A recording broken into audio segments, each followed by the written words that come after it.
If women could choose anywhere in the world where they were least likely to be unalived by a man, where would that place be? Most people talk about travel based on cost of living, food, or culture.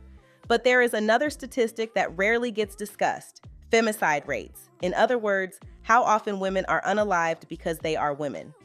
Today, we're looking at the countries where women statistically face the lowest risk of femicide, and some of these answers might surprise you. Violence against women exists everywhere, but the level of danger varies a lot depending on the country. Femicide usually refers to women unalived by intimate partners, family members, or men targeting them specifically because of gender.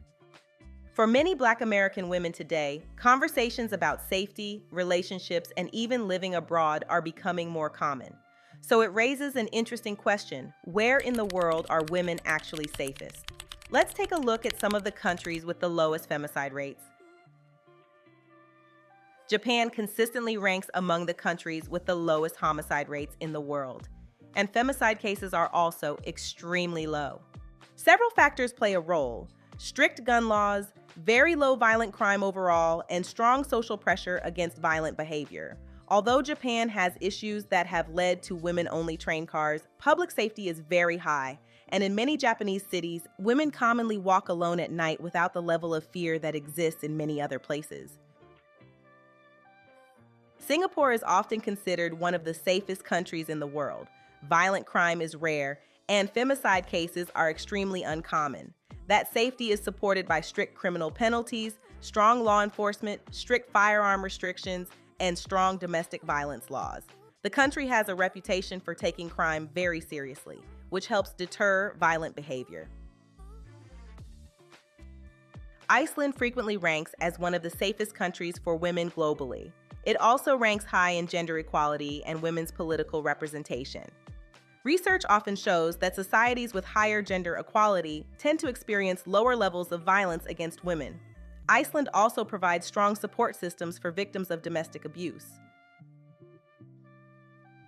Norway is another country where femicide rates are very low. Several factors contribute to that: strong social safety nets, strict gun laws, legal protection for abuse victims, and a culture that strongly condemns domestic violence.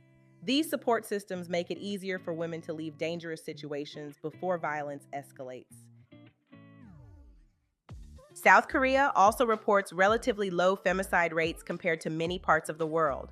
The country has increased efforts in recent years to address domestic violence through stronger laws and public awareness. Like Japan, it also has strict gun control and relatively low violent crime overall.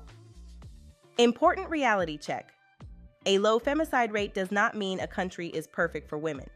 Harassment, domestic abuse, and gender inequality still exist everywhere.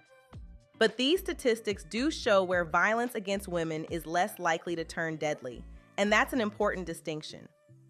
More and more Black American women are asking bigger questions about safety, quality of life, and opportunities outside the United States.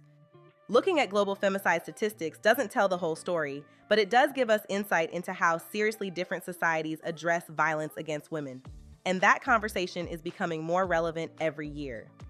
When you look at the global data, one thing becomes clear: where you live can affect how safe you are as a woman. Some countries have built systems that actively prevent violence, while others still struggle with it. But I want to hear from you. Would you ever consider living in another country if it meant feeling safer as a woman? And what countries do you think treat women the best? Let me know in the comments. If you found this discussion interesting, make sure to like the video, share it, and subscribe to the channel. Thanks for watching, and I'll see you on the next video.